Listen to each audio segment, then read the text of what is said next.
N'hésitez pas à liker la vidéo si elle vous plaît et si vous êtes nouveau sur la chaîne, n'oubliez pas de vous abonner et d'activer la notification pour ne rater aucune de nos prochaines vidéos.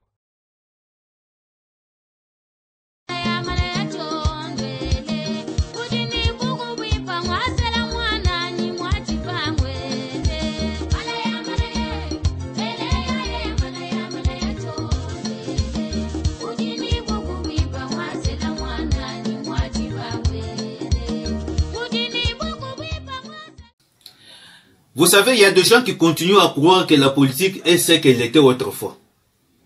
Autrefois, pour sortir une information telle que Jean-Marc l'a dit, que la tenue d'un congrès nécessite autant de moyens, on pensait que c'était un sujet tabou. Donc il y a des gens qui continuent à croire comme ça. Mais Jean-Marc Kabound est dans une nouvelle dynamique, est dans une nouvelle vision où on croit que les choses ont changé. Il n'y a pas une vérité qu'on doit cacher au peuple.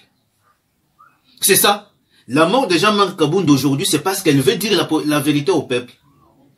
Elle a voulu que ceux qui se traitent la nuit soient connus le jour par toute la population. C'est pour ça qu'on le taxe. Où est l'incompétence dans ça? Et nous ne sommes qu'à la première expérience.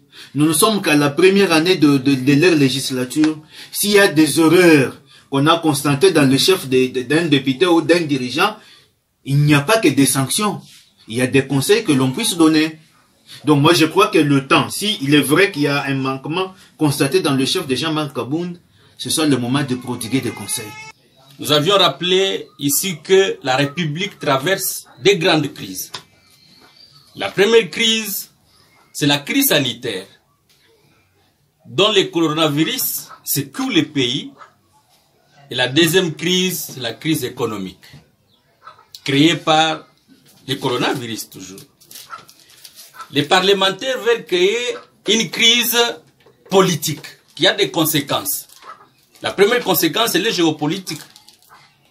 Jean-Marc Kabound, c'est le Kasaï central, c'est le Grand Kasaï. Ma voix se retrouve à l'Assemblée nationale, ma voix se retrouve au bureau de l'Assemblée nationale au travers de Jean-Marc Kabound. La deuxième crise, au-delà de la crise ou de la menace géopolitique, c'est la crise politique elle-même qui va toucher la coalition FCC et CACH. Et comme vous le savez, ce sont les deux grandes machines politiques qui gèrent les pays. Et dès que cette coalition est touchée par le fait que des secousses ne cessent de faire des sorties fracassantes à l'Assemblée nationale, rassurez-vous que le pays sera dans l'imbroglio et que le vrai programme d'action du président de la République, Félix Tshisekedi, ne va pas s'exécuter comme il le faut. C'est que maintenant, le Kasaï central a accueilli avec indignation cette nouvelle. C'est ainsi, dans la même logique, nous voudrions, en un seul homme, nous mettre debout pour soutenir l'honorable président, vice-premier président, Jean-Marc Kabound, qui est menacé d'être destitué au niveau du bureau de l'Assemblée nationale.